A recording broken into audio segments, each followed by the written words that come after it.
नमस्कार बच्चों, आज के इस वीडियो में हम पढ़ने वाले हैं पाठ 8 जिसका नाम है कदम मिलाकर चलना होगा। तो बच्चों यहाँ पर ये जो गीत दी गई है ना, इसको किसने लिखा है? श्री अटल बिहारी वाजपेयी जी ने लिखा है, जिनको हम सभी जानते हैं। ये भारत के 3 बार प्रधानमंत्री रह चुके हैं। कौन? श्री अटल बिहारी वाजपेयी जी। इनका जन्म हुआ था 1924 ग्वालियर मध्य प्रदेश में। परिचय इनका देख लो तो भारत रत्न पूर्व प्रधानमंत्री अटल बिहारी वाजपेयी जी कवि, पत्रकार एवं प्रखर वक्ता हैं। देखो ये जो अटल बिहारी वाजपेयी जी हैं, ये क्या क्या हैं? पत्रकार हैं, कवि हैं और वक्ता भी है, मतलब बहुत ही अच्छे वक्ता हैं। आपकी रचनाएं जी विशाल, राष्ट्र प्रेम, एकता एवं ओज से परिपूर्ण हैं। इनकी प्रमुख कृतियां देख लीजिए तो मेरी 51 कविताएं, कुछ लेख, कुछ भाषण, बिंदु बिंदु विचार, अमर बलिदान, गद्य रचनाएं आदि। गद्य संबंधी देख लेते हैं, पद्य संबंधी, ठीक है, पद्य संबंधी देख लेते हैं। तो प्रस्तुत नवगीत में वाजपेयी जी का कहना है कि जीवन में चाहे सुख हो या दुख हो, परिस्थितियां अनुकूल हो या प्रतिकूल, हमें सदैव कदम से कदम मिलाकर आगे बढ़ना चाहिए। तो चलिए बच्चों, हम इस गीत को पढ़ते हैं और फिर समझते हैं, लेकिन उससे पहले शब्द वाटिका देख लेते हैं। रुदन मतलब क्या होता है? रुलाई, विलाप करना। उन्नत मतलब ऊंचा, श्रेष्ठ। कल मतलब पास या फिर बगल में। कल मतलब क्या? बगल में, ठीक है। कछार मतलब नदी के किनारे की जमीन, इट मीन्स उपजाऊ, ठीक है। फिर क्षणिक, क्षण भर रहने वाला। अरमान मतलब इच्छा। हर्षित मतलब प्रसन्न। श्लथ मतलब क्या? थका हुआ या फिर शांत, ठीक है। चलो अभी हम इस गीत को पढ़ते हैं। क्या लिखा है यहाँ पर? देखो, बाधाएं आती हैं आए, घिरे प्रलय की घोर घटाएं, पांवों के नीचे अंगारे, सिर पर बरसे यदि ज्वालाएं, निज हाथों से हंसते हंसते आग लगाकर जलना होगा, कदम मिलाकर चलना होगा। क्या बोल रहे हैं यहाँ पे कवि जी?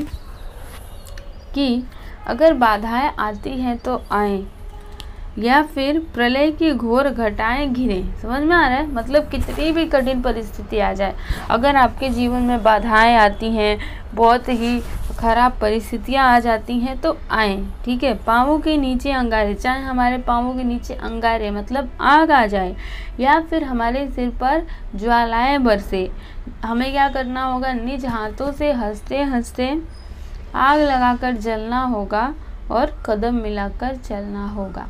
आपको कुछ समझ में आया? देखो यहाँ पे जो हमारे अटल बिहारी वाजपेयी जी हैं, वो हमसे कह रहे हैं, वो पूरे देशवासियों से कह रहे हैं कि अगर तुम्हारे जीवन में बाधाएं आती हैं तो आए, या फिर प्रलय आता है तो भी आए, ठीक है। प्रलय की जो घोर घटाएं हैं, अगर वो आती हैं तो भी आए। समझ में आ रहा है आपको? मतलब कितनी भी कठिन परिस्थिति आ जाए, लेकिन आपको घबराना नहीं है। आप सभी को एक साथ कदम मिला करके चलना है, क्योंकि जब तक हम एकजुट नहीं होंगे तब तक हम किसी भी परिस्थिति का सामना नहीं कर सकते। देखो, अगर हम सभी मिलजुल करके, कोई कठिन परिस्थिति आ गई है, कोई दुख आ गया है, तो उसका सामना कर सकते हैं।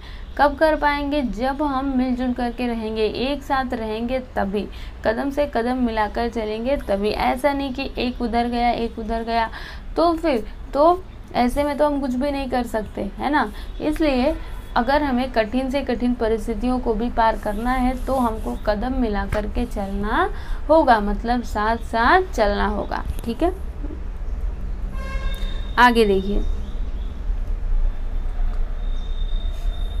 हास्य रुदन में, तूफानों में, अमर असंख्यक बलिदानों में, उद्यानों में, वीरानों में, अपमानों में, सम्मानों में, उन्नत मस्तक, उभरा सीना, पीड़ाओं में पलना होगा, कदम मिलाकर चलना होगा।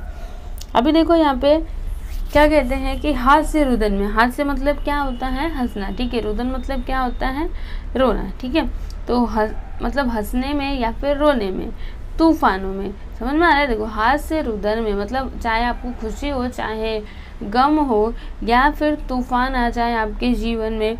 अमर असंख्यक बलिदानों में मतलब चाहे हमें क्यों ना बलिदान ही देना पड़े। समझ में आ रहा है? मतलब चाहे हमें अपनी मातृभूमि के लिए, अपनी देश की सेवा के लिए बलिदान ही क्यों ना देना पड़े। उद्यानों में उद्यानो मतलब क्या, उद्यान मतलब क्या, बगीचा होता है ना वो, ठीक है। तो इससे क्या मतलब है कि हमारे जीवन में बहुत ही अच्छा समय चल रहा है, उद्यान जैसा, ठीक है। तो उद्यानों में, वीरानों में, अब वीरानों मतलब क्या, देखो वीरान मतलब क्या होता है, जहाँ पे कोई नहीं होता, पूरा ऐसे खाली खाली पड़ा रहता है, ठीक है, वो एकदम वीरान होता है। तो यहाँ बोल रहे हैं कि उद्यानों में, वीरानों में, अपमानों में, मतलब चाहे हमारा अपमान हो या फिर सम्मानों में, मतलब सम्मान हो, उन्नत मस्तक उभरा सीना, मतलब इन सारी परिस्थितियों में भी हमें क्या करना है, अपने मस्तक को उन्नत करना है, अपना सीना चौड़ा रखना है, हमें झुकना नहीं है। समझ में आ रहा है?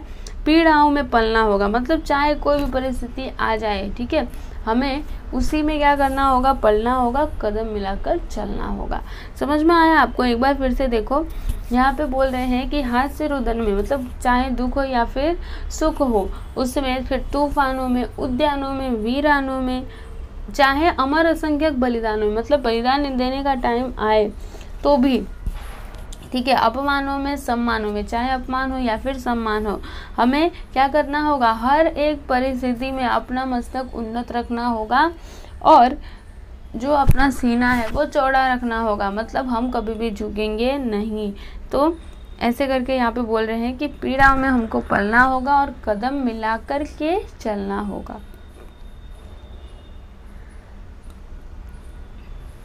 उजियारे में, अंधकार में, कल कछार में, बीच धार में, घोर घृणा में, पूत प्यार में, क्षणिक जीत में, दीर्घहार में, जीवन के शत शत आकर्षक अरमानों को दलना होगा, कदम मिलाकर चलना होगा।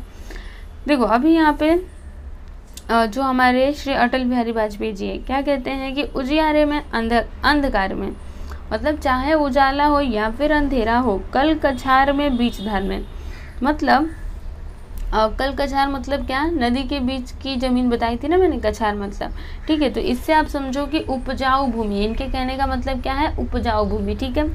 तो उजियारे में या फिर अंधकार में, कल कछार में मतलब चाहे उपजाऊ भूमि हो या फिर बीच धार में, ठीक है, घोर घृणा में, पूत प्यार में, मतलब बहुत ज़्यादा वहाँ पे नफरत हो उसमें, या फिर बहुत ज़्यादा प्यार हो वहाँ पे। पूत प्यार क्यों बोला, पूत मतलब क्या होता है, देखो जो माँ होती है वो अपने बच्चे से जितना प्रेम करती है उतना कोई भी किसी से नहीं कर सकता, मतलब वही सबसे ज़्यादा क्या होता है, प्रेम होता है, ठीक है। माँ अपने बेटे से जितना प्रेम करती है वही सबसे ज़्यादा होता है। तो यहाँ पे उनके कहने का मतलब क्या है, जहाँ पे बहुत ज़्यादा प्यार हो, यहाँ पे बोल रहे हैं कि घोर घृणा, मतलब बहुत ज़्यादा घृणा हो, या फिर पूत प्यार हो, मतलब बहुत ज़्यादा प्यार हो, क्षणिक जीत में, दीर्घहार में, मतलब चाहे हमको क्षणिक जीत मिले या फिर बहुत लंबे समय तक हार मिले।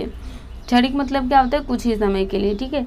जीवन के सतत आकर्षक अरमानों को दलना होगा, मतलब जो हमारे अरमान हैं, ठीक है, हमें उन्हें क्या करना होगा, दलना होगा, कदम मिलाकर चलना होगा।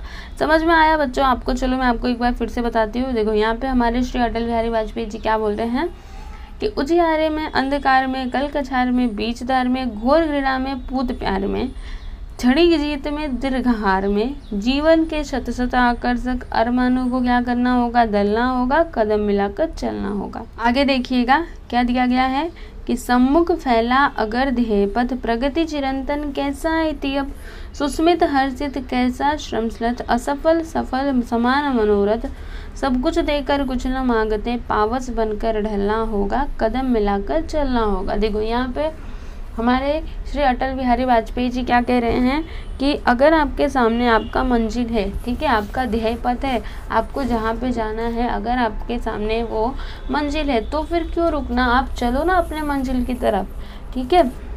फिर सुस्मित हर्षित कैसा श्रमश्लथ, मतलब अगर आप अपने मंजिल को पाने के लिए कोई काम कर रहे हो, ठीक है, उसके लिए प्रयास कर रहे हो, तो फिर इसमें थकना क्या है ना। असफल सफल समान मनोरथ, मतलब चाहे आप सफल हो या फिर असफल हो, ठीक है, वहाँ पे मनोरथ क्या रहना चाहिए, समान रहना चाहिए। सब कुछ देकर कुछ न मांगते, पावस बनकर ढलना होगा।